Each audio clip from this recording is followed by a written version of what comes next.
To some exclusive news now, and police have arrested 3 people and seized suspected bomb-making devices in Eastleigh after they intercepted a bus ferrying passengers from Garissa. The discovery of the materials comes days after a blast in Eastleigh at a mosque there that killed 5 people and injured several others, including a member of parliament. KTN's Angel Katusia with the details of this exclusive story.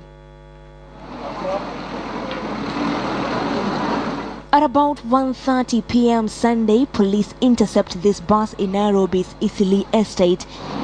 The bus only few meters from the scene of the latest blast that killed 5 people and left scores injured. Immediately, police order all the passengers out of the bus with all their bags open and identification cards on their hands. Police search the luggage one by one.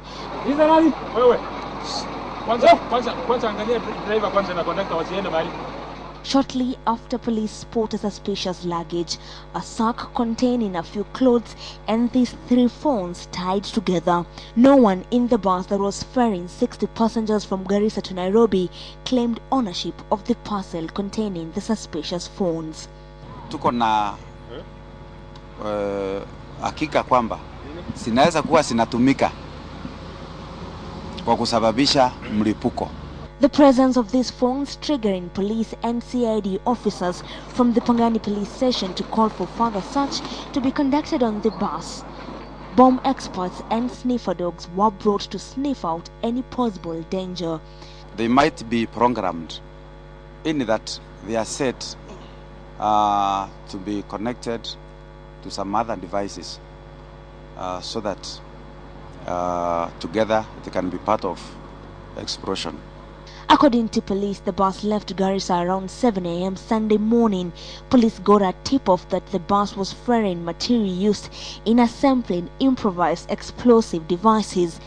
Security agents laid an ambush managing to arrest 1 alien who they now suspect could be the owner of the suspicious package. Passengers in this bus say the first security check by the police was done in Garissa as they boarded the bus. From Garissa to Nairobi, they've had over a dozen police checks. However, the gadgets said to be the cause of alarm found their way to Nairobi. We have the bus driver, the bus conductor, and the bus turning boy, whom we believe they have information relating to this bag. Police suspect the phones were to be used to cause harm to members of the public, such as was witnessed in Eastleigh on the 18th of November when an improvised explosive device that police suspected was remotely detonated ripped apart a minibus, killing 10 passengers and injuring over 20 others. Since then, 4 other blasts have been witnessed in Eastleigh, including last Friday's, prompting a massive security operation in the area to flush out all aliens. With heightened security in Eastleigh, residents can only hope that this latest wave of insecurity will be contained. Angel Katusia for KTN Sunday Night. 5 people, among them 3 police officers, have died following a grisly road accident at Kijitwetanga along the Malindi-Mombasa highway, where a police lorry and a bus heading in the opposite direction collided. While at least 19 others were injured and rushed to the Malindi District Hospital. Here are the details. The police truck was ferrying 28 rapid deployment unit officers from Nairobi to Lamu, while the bus with at least 72 occupants was en route to Kaloleni from Malindi when the accident occurred. 1 passenger of the bus and a police officer died on the spot. Rescuers rushed those who were in critical condition to Malindi District Hospital, where 3 others succumbed to their injuries. By the time KTN arrived at the scene of the accident, police and Malindi municipal firefighters were attempting to remove victims from the wreckage. Despite good intentions from members of the public, police secured the accident scene from any civilian. This was to ensure the weapons left behind by the officers did not end up in the wrong hands. So far mpaka sasa tuwezi kujua ni kitu gani ilifanyika, because mpaka tupate high witness watuambie ni kitu gani ilifanyika ndio wakaongana, kwa sababu tunayo lori ya pindi imegongwa katikati. On the 1st of December, the Traffic Amendment Act was enforced. The main purpose was to reduce road carnage. Police have confirmed that the most accidents that occur on Kenyan roads are caused by reckless driving. In the meantime, church leaders in Eldoret town held prayers along the Nakuru-Eldoret highway. The church leaders say there has been an increase in the number of accidents along the highway, with the latest incident being the Salgal carnage, where 5 people lost their lives. Catherine Omwando, KTN. Have you registered as a voter? Well, if not, you could be the reason why the Independent Electoral and Boundaries Commission may not meet their target of registering 18 million voters. The electoral body says voter apathy remains the biggest challenge. And as KTN's Edith Kimani reports, most Kenyans are waiting for that very last possible minute to practice their constitutional right. With only 9 days to go before voter registration closes, the IEBC says it is still anticipating a wave of voters waiting to register in the very last days.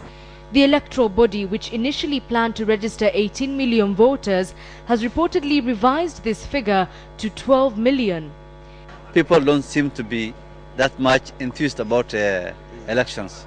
We may just maybe reach our current target of 12 million. But like I said, I think whether we hit the target or not, we must continue to hold the elections on 4th of March. Kenyans are simply not getting registered. Mombasa, Kwale and Taita Taveta counties have, for example, as a collective, only registered a paltry 362,000 people. These lean figures are what have led national leaders to join in the campaign to get Kenyans registered. Mujiandikishe kura wakati huu. Tarehe 18 itafungwa. Na kama tarehe 18 ikifungwa, utakuwa na haki ya kupiga kura. If you just hang around and don't register, you are useless. No, true. You can't be useful. You can't be any use because you are not participating in the development of Kenya. IEBC is also pulling its weight. The electoral body has placed pullouts with an extensive list of registered centers in the dailies, is sending mobile users messages, and even organizing events at the community level, all intended to boost the number of those registering. We've not been able to register as many people as we would have ideally desired. The Independent Electoral and Boundaries Commission has employed various tactics to try and remedy this. They've extended the voter registration hours to be between 7 a.m. and 6 p.m. daily, and even have their staffers coming out on weekends. But despite their best efforts, the numbers of those registering are still very low. Asked why they haven't voted, the reasons are as many as there are unregistered persons, although there are those who have been stopped by fear. Mimi nilikuwa zaidi ya miaka 40 na nikajisajili for the first time. But what happened? I felt very sad because so many people lost their life. Wanaogopa wanafikiria pengine wakichukua kura watapata vita. IEBC has, however, assured on various occasions that they are prepared to conduct a free and peaceful election. The IEBC now finds itself under immense pressure as the region watches to evaluate its performance following the Electoral Commission of Ghana's successful registration and verification of its voters. Edith Kimani, KTN Sunday Night. Edith, thank you. James Oswago now joins us. He is the CEO of the IEBC. Thank you so much for coming in this evening. Let's start with an update. How many registered voters do you have on your roll right now? As by lunchtime today, and we had not received figures from Bungoma and parts of Nyeri, we had registered in the region of 10 million. Is it at all what you had expected to have by now? No, it is still falling below expectations by this particular time, and it is not encouraging, but those are the figures that we had as of the time that I've just told you. We would have done much, much better than that. Are Kenyans coming out to you at all and telling you why it is they are not turning up to register? Because the process is quite fast. It's about, 2 to 5 minutes. Are they telling you why? Well, we've had reasons why people are not turning up to vote. Generally, this is voter apathy, but voter apathy expresses itself in various forms. One is, for instance, in some areas, young people don't want to vote until they are facilitated, if you know what I mean. And facilitation... You're talking about being bribed to do so? Well, that's what they're asking, for facilitation. And the Electoral Commission of Kenya can't do that, and the politicians perhaps are unable to do that. That is one reason. The other reason is the typical Kenyan mentality of doing it last minute. There are also others who claim that they don't see anything in it. We've had huge swathes of the population telling us that what is it in this for us, even if we register now. We keep on telling them that registering now gives you a weapon which you could choose to use and unleash when you choose to. But we still ask people that it is important for an individual to register. Even if you don't intend to vote, you'd rather have this with you so that later on you make the decision whether to vote or not to vote. But for now, it is very critical that as many Kenyans as possible should come and register. And the Electoral Commission of Kenya has provided the mechanisms, we have provided the equipment, we have provided the logistics, and it is a bit disappointing. Yeah, I know, because I mean, you've gone down. I think there's been a very aggressive media campaign as well to encourage Kenyans to go out and vote. I certainly do get the text messages when you send them, and I know lots of people watching at home get them as well.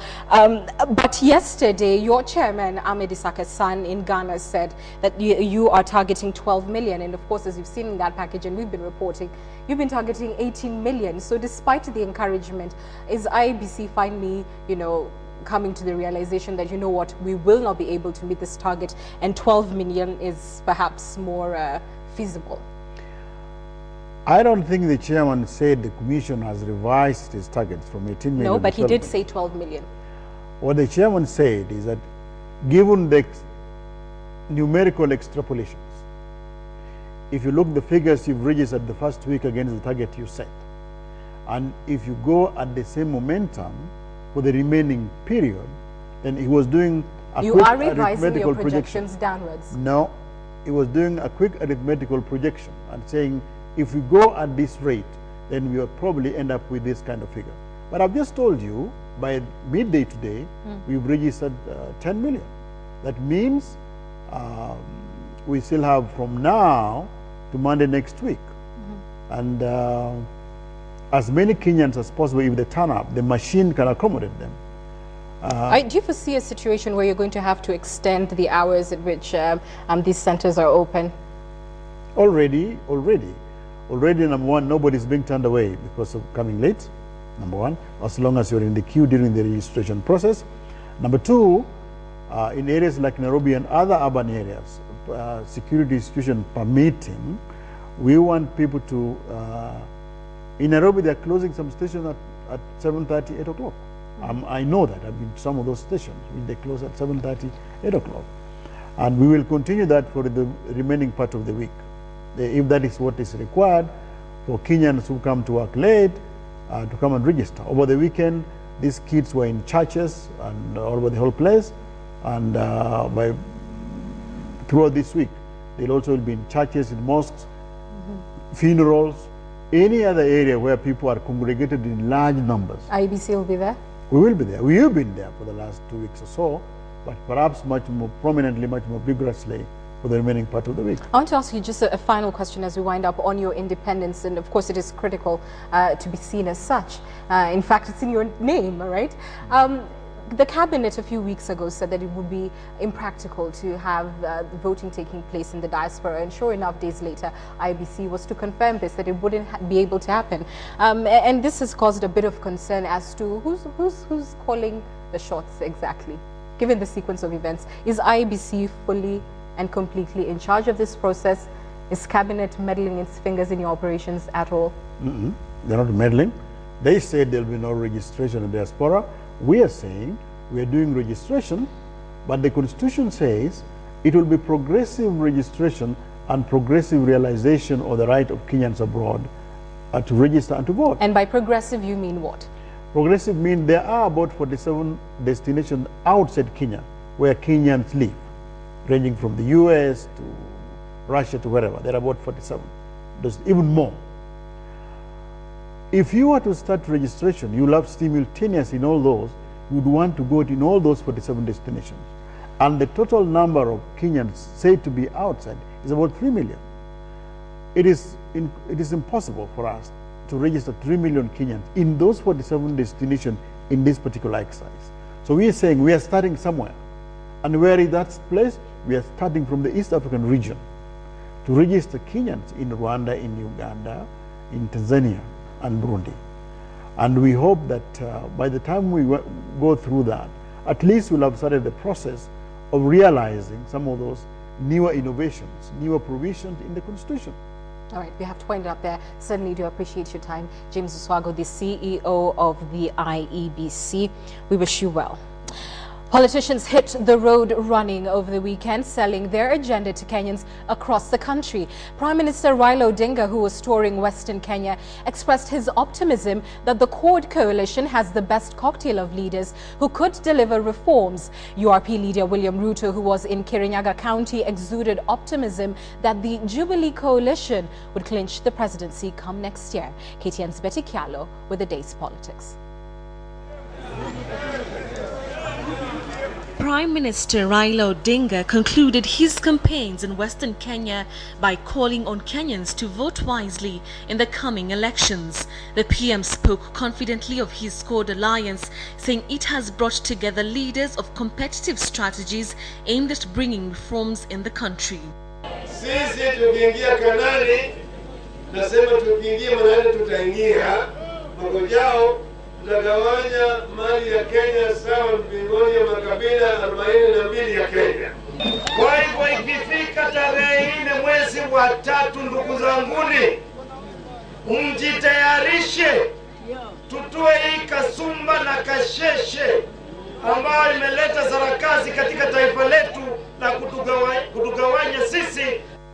Elsewhere, URP leader and Jubilee Alliance partner William Ruto is optimistic that the Jubilee coalition will come out victorious in next year's elections. While addressing congregants at St. Thomas Anglican Church in Kirinyaga County, Ruto urged Kenyans to observe peace and unity throughout the electioneering period. Our coalition, the Jubilee coalition, is a coalition of ideas to bring reconciliation to this country, and peace and prosperity. Meanwhile, UDF has downplayed reports of a possible fallout in the Jubilee coalition. The party said that it respects the sentiments echoed by TNA MPs, adding that a team had been formed to address the stalemate. We have a very high regard for our coalition partners. It's supposed to be of mutual trust and respect, and we respect them, we respect their views. We understand that the issues being discussed are emotive. Vice President Kalonzo Musyoka lauded the Quad coalition, saying that it is the party to watch as it has the most experienced politicians. I stand for national healing and national reconciliation. We must believe that Kenya is one indivisible nation. Presidential hopeful Peter Kenneth, together with his coalition partner Raphael Tuju, today joined worshippers at the PCEA Macedonia Church in Ongata Rongai, where he expressed his conviction that his party will clinch the presidency come next year. Na ndio wakati tuliitwa na ile miungano mingine, hata wengine walikuja kututembelea usiku sana. Mimi nikakaa na ndugu yangu nikamwambia, hivi it's about values. Let us stick together. Mkikubali watu wabaya waongoze, basi usilalamike wakati ule mnafinywa, wakati ule mali yenu inaporwa, wakati ule mashule zenu na nchi kiendelea vibaya. Nyinyi ndio, sisi wenyewe ndio tulichagua wale wabaya ambao wako kule. The two politicians said Kenyans should not shy away from voting for fresh leaders who are development driven. For KTN, I'm Betty Kyalo. Vice President Kalonzo Musyoka will be seeking Wiper Democratic Party endorsement tomorrow during the party's National Delegates Conference that will be held at the Moi Sports Centre, Kasarani. The Wiper NDC comes days after ODM delegates endorsed Raila Odinga as the quad presidential candidate. Kalonzo is expected to run as Raila's running mate in the March poll. KTN's Aaron Ocheng reports. Vice President Kalonzo Musyoka says his presidential ambition is still very much alive even after entering into a coalition with Raila Odinga. And it will be here at the Kasarani Gymnasium tomorrow that he will be seeking Wiper's endorsement to compete with Raila. Delegates of the Wiper Democratic Movement will convene in Kasarani tomorrow. Kalonzo pulled himself back from the brink and changed the narrative of the 2013 campaign election after being abandoned by a G7 alliance that incorporated William Ruto, Uhuru Kenyatta and Eugene Wamalwa to join hands with Raila's ODM, a move that many never anticipated. As he made clear, Kalonzo will be hoping that the 2002 scenario plays out on March 4th and his coalition for reform and democracy comes out victorious, this time with him and Raila again playing in the same team. Nikamwambia mheshimiwa, we have to negotiate for our right. Akanambia, you Steve, you never regret. Wakati ulikuja tukafutwa kazi, nilimwambia sasa unaonaje? Kalonzo, who will be seeking formal approval of his pact with Raila from his party delegates, is expected to be Raila's running mate in the March poll. His fallout with the Uhuru Ruto camp, which considered him lightly, now a political game changer. Tutakuwa na national delegates yet. Tuniona hakuna haja sisi wenyewe tuanze kujitambulisha hapa mbele kabla ya kupata idhini ya delegates wote ambao ndio washika dao. Although the last 5 years has seen Raila and Kalonzo as bitter political rivals, their teaming up does not present any surprises as the two leaders were together in Kanu and formed LDP and later ODM. For now, CORD has forced rival coalition back to the drawing board, but the durability of the pact between Kalonzo and Raila will certainly be tested in the next few months as the foes turned friends forge a partnership to take on their rivals. Aaron Ocheng, KTN Sunday Night. On Wednesday, Kenya will be marking 50 years since it became a republic. This event is highly anticipated by a group of Kenyans who were born in the year 1963. Yet, though they celebrate the strides of the country that the country has made for the children of the new republic, at 49 seems not to have lived up to what Kenya's full potential should be. KTN's Wilkistan Nyabwa now reports.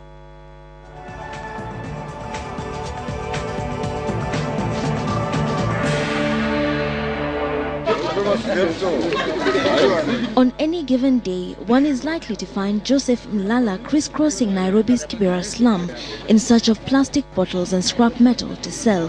He is one of an estimated 200,000 Kenyans struggling to eke out a living in this slum. But though his gait and the lines on his face may make him seem older, Joseph is only 49 years old. He was born in August in the year 1963, just over 3 months before Kenya became a republic. And as he took his first steps, so did Kenya.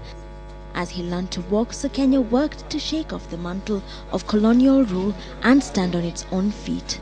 As a teenager, he mourned the death of Kenya's first president and witnessed the coming into power of a new political regime. In 2002, he would, as an adult, witness the peaceful transition of power from the second president to the third president, always holding these events up against the golden age now past. In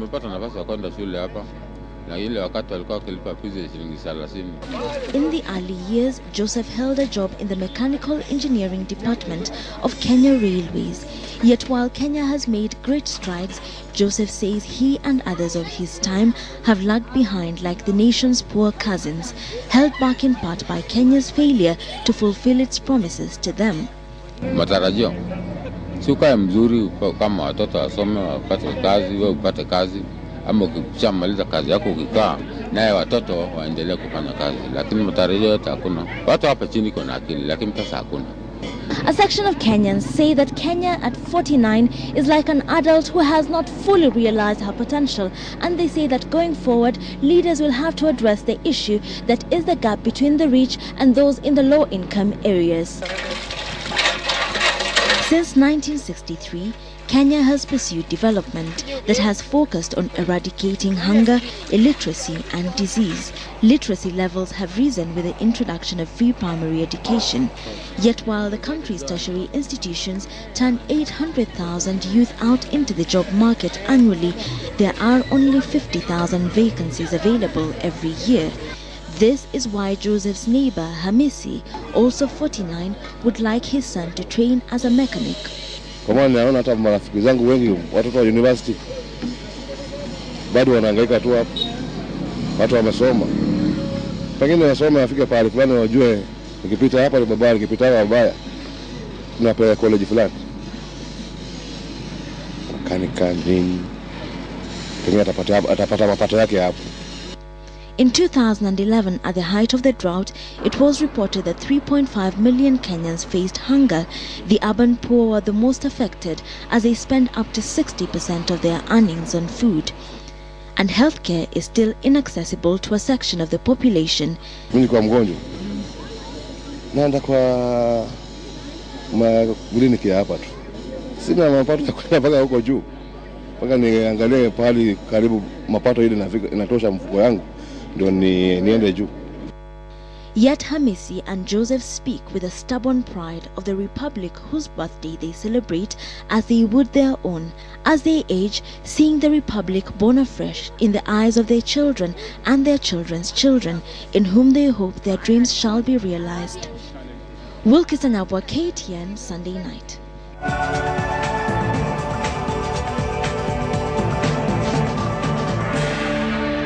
And for money and power, and at the tender age of 9, he found himself the breadwinner of a family of 5, an episode he says robbed him of his childhood. At 14, he lied about his age in order to get a national identity card so that he could join the army and help his family. Jafar Isaac Sora now says at 40, all his dreams have come true, save for one, that of being the president of Kenya. Meet Jafar Isaac Sora, a man who has literally fought his way to the League of Respected Kenyan Entrepreneurs in a quest that began as a fight for his survival and that of his family. Born in 1973 in the small village of Manyata Burti, near the dusty town of Moyale, Isaac attended Moyale Town Primary School, but at the age of 9, he found himself as a breadwinner of a family after his polygamous father abandoned them, forcing him to double as a student and a waiter at a nearby military barracks. At the age of 14, I had to forge, I've got to lie and got my ID, you know, from 14 to 18. So because I thought I did not see myself finishing high school because of the problem that we were in as a family. So I looked at it and said, let me just do that and go to the military and then maybe try something from there. So I managed to do that. Even after joining the military at such a tender age, Jafar says his spirit was still not at peace as he kept thinking about his future and that of his immediate family that he had left behind. Clearly, the entry into the military didn't make things any better, and after 10 years of service, Jafar deserted the army. I left military with 20 shillings in my pocket. That's all. That's what I had. But I knew I can't stay here. And I survived in this town. I was lucky to know very, very famous family in this town through my military career. And they helped me around. We talked together. We did a couple of business here and there. First, he started taxi in Nairobi, actually. He started taxi in front of Serena. He later left for London with the help of a friend where he did odd jobs since he didn't have academic papers required to get a good job. When I got to London and I worked for Nationwide. And before I worked for Nationwide, I worked for one billionaire as a PA in Eastern England. I used to earn £1,400 and that is take home. I think it gives me accommodation and everything. So 1,400, I had two choices. Get excited about 1,400, which at the time was about 200,000 Kenyan money. Start spending it. Start changing the life of your mother and your siblings, or look at it differently. I know people may call me crazy. I didn't look at the present. I always looked at the future. So I spend the money to network so that I can know London. After years of hustling in a foreign country, Jaffer decided to start his own cab company, J&Z Executive Travel, which was followed by a cargo company, Turbi Cargo, and this is when he says he turned a new chapter in his life. While I was working, somebody gave me a job. Somebody in this town, which I don't want to mention his name, sent me £200,000. I think it's equivalent to 30 million, something like that, to buy him some machineries. I really went around UK and I got a good bargain. I made my first 7 million once from that one. I bought 2 trucks, sent it here. When it came down here, we sold it. I went back again to UK. I bought 4. Brought back here, sold it. And I ended up selling 25 prime movers. That is, I made money. Sold my J&Z Executive Travel Company for, at the time it was about £150,000. Sold it, put the money together. Some other work that I normally give it to other people, you know, invest here and there, put money, went to Dubai. After 12 years in London and having established a business empire with networks in the United Kingdom, Dubai, India, Pakistan and the entire East African region, Jaffer decided it was time to come back home with the sole purpose of helping the needy, and in May 11th this year, the father of 3 embarked on a 1,500-kilometer trek from Mombasa to Nairobi after fierce fighting between different communities in Moyale at the turn of the year left a dozen people dead and many more injured. The walk was inspired by Mahatma Gandhi's 400-kilometer assault march across India in protest at British colonial rule, as well as spreading his message of peace. He hoped to raise funds to rebuild Funanyata Primary School, which was destroyed in the tribal clashes. We are in a country where 70% are not employed. We are in a country where we don't know 500,000 children who qualify from Form 4. Probably 60% don't go to university because it's not there. So I said, I want to add my voice. How will I add it? In late 2011, Jaffer Isaac announced his intention to run for the presidency in the forthcoming election, a move that raised eyebrows across the globe. How will an individual without a political background come from nowhere into the murky waters of Kenyan politics and win the presidency? Many asked. I still wanted to know what exactly made him believe that he was that magic solution to Kenya's problems. The ideology of this nation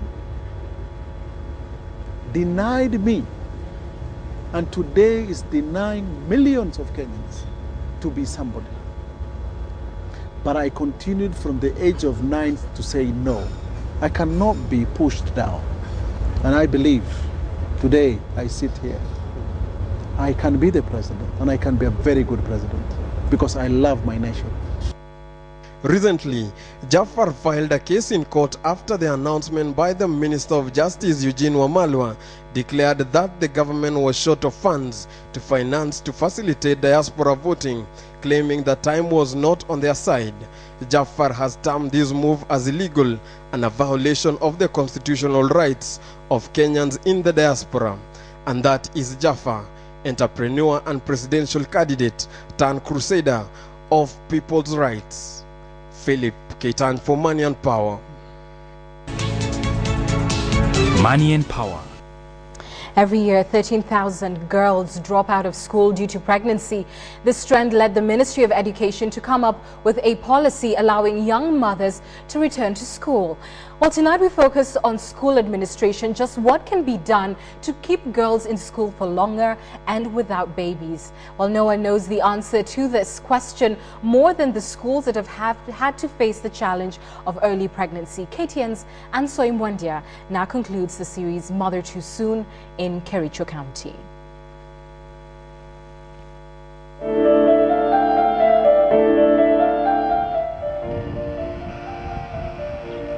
Set in the middle of the scenic lush green tea estates of Kericho is Marinyin Secondary School.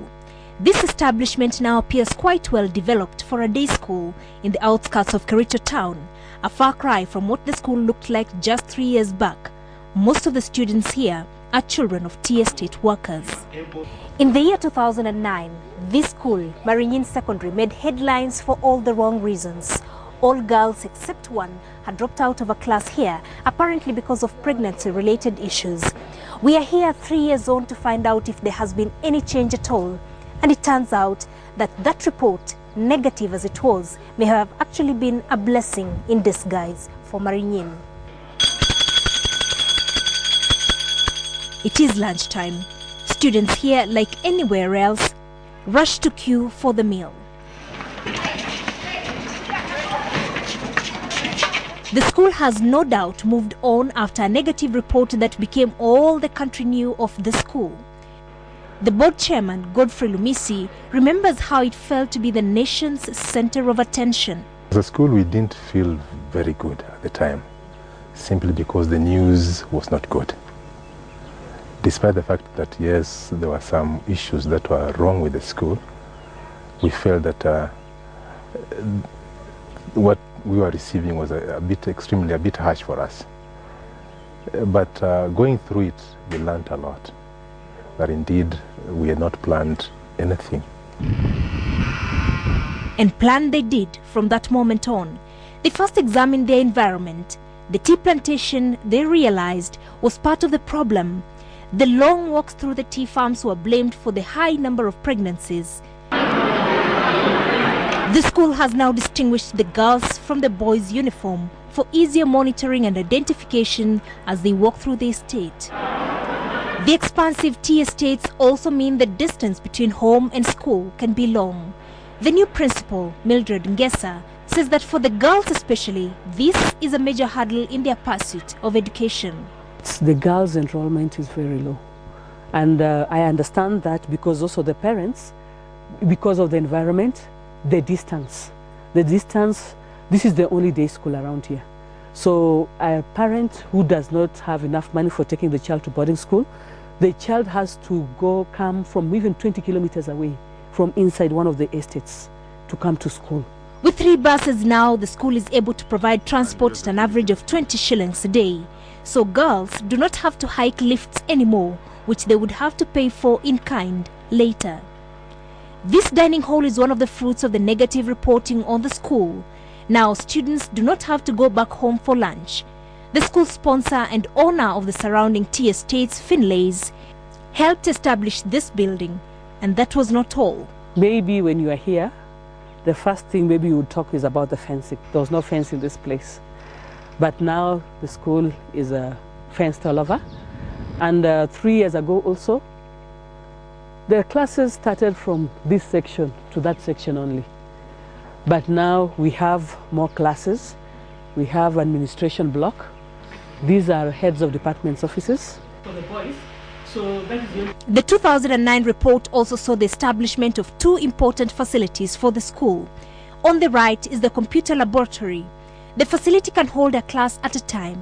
And on the left is a spacious library with several well-stocked bookshelves. All these efforts and a stronger focus on the welfare of students and academics have translated into improving grades over the last 3 years. In 2009, the school scored a mean grade of C- of 5.3 points in the Kenya Certificate of Secondary Education examination. A year later, there was improvement of mean grade over C plane of 5.8 points, and in 2011, the mean score leaped to 6.4 out of a possible 12 points. The parents have also played a role in this improvement. Now there's so much tracking of the students, where they come from. In case there's an issue of absenteeism, the child is tracked even from where they have come from. The parent is included. So by involving the parents more and the parents being followed up, it has reduced that rate completely. In fact, it's very minimal. The majority of parents are tea pickers. That they live in these somewhat isolated estates with a regular income hasn't made things easier for the school. Most parents are actually, they didn't go to school. Most of them didn't go to school. Most of them are either class 1 or didn't at all go to school. And they don't see the value of school. Therefore, we are trying to change their values to see the importance of school, taking their children to school. And it takes time to change people's culture, people's values, people's ways of thinking and morals. It takes time. But there are more long-term goals at Marinin which may take some time and money to realize. People wanted us to come up with a dormitory. But think about a dormitory. And we thought about the cost of putting up a dormitory and the cost of actually, that would go to the parent to maintain the girl child in the dormitories at that period of time. Therefore, we thought the best way to do it was at least to improve the transport to and from home. The health note. This way, Marinin has reduced the rate of pregnancy and subsequent disruption of girls' education. Hopefully, the results will have a longer-term impact. The Kenya Demographic and Health Survey of 2008-2009 shows that the further a girl goes in her education, the less likely she is to get pregnant early.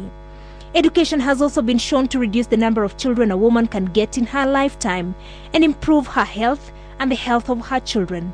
So, better education leads to healthier families, which can then create a more developed nation. Who wouldn't want that?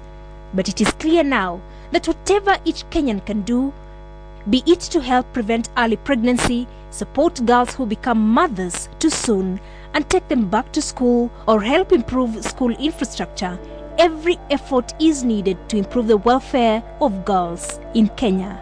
Anso Mwendia, KTN.